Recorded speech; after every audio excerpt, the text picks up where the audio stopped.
आ गाँ लोक गरीब हेले आशार जनशून्य होशार गाँ जनशून्य हो रही गाँव में। अत्यंत दुख एवं परितापर विषय जे सरकार आदौ किसी शुणुना वर्तमान गाँ गहली रे स्मार्ट मीटर लगेवाई टीपीओ डीसीएल बाध्य कर लोक सरकार किसी शुणुना गाँ लोक वर्तमान सर्वस्वांत होगले जो मैंने लगे से संपूर्ण भाव में गाँव अर्थनीति भुशुड़ी पड़ो ये जो स्मार्ट मीटर लगेले स्मार्ट मीटर रे माँ बापा ना कि ना गोटे एवरेजिंग करके दौरान कि माँ बापा ना मुझे कहीदे गाँव अर्थनीति संपूर्ण भाव में भुशुड़ी पड़ो आ गाँ लोक गरीब हेले आशार जनशून्य होशार गाँ जनशून्य हो रही गाँव में।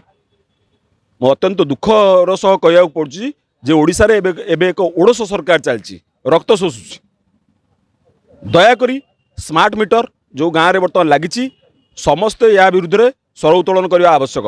विशेषकर सरपंच माने तुमर आग को अच्छी आउ पाखे आसला पंचायत इलेक्शन पाखे आएगा सरपंच माने गाँव सरपंच एवं समिति सभ्य माने प्रथमे ये जो स्मार्ट मीटर को विरोध करने दरकार।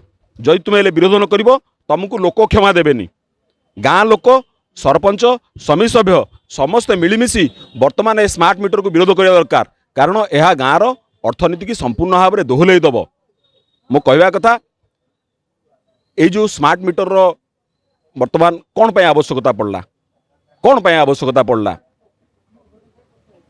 देखंतु टाटा जो वितरण कंपनी टाटार वितरण कंपनी टीपीओ डीसीएल वर्तमान जो निजे जो लगौछि गोटे खुंटी से कम पैसा लगौछि किंतु जेतेबेले गोटे प्राइवेट लोक किए गोटे कहूँ मोर घर को लाइन दरकार गोटे खुंटीटे पड़ू बोली गोटे प्राइवेट आपार्टमेंट हो सहर रे जो आपार्टमेंट हो कि अमुक हो कि समुक हो जो कहूँ सेटा को 70,000 80,000 टंका चार्ज कर निजे लगेला बेलू 3,500 टंका चार्ज कर। तेणु जो कथा गुड़िक कर ट्रांसपेरेंट काम करूँ सबू कथा गुड़िक जो कथा गुड़िक ट्रांसपेरेंट हो स्वच्छ हो। आमे हेलु साधारण लोक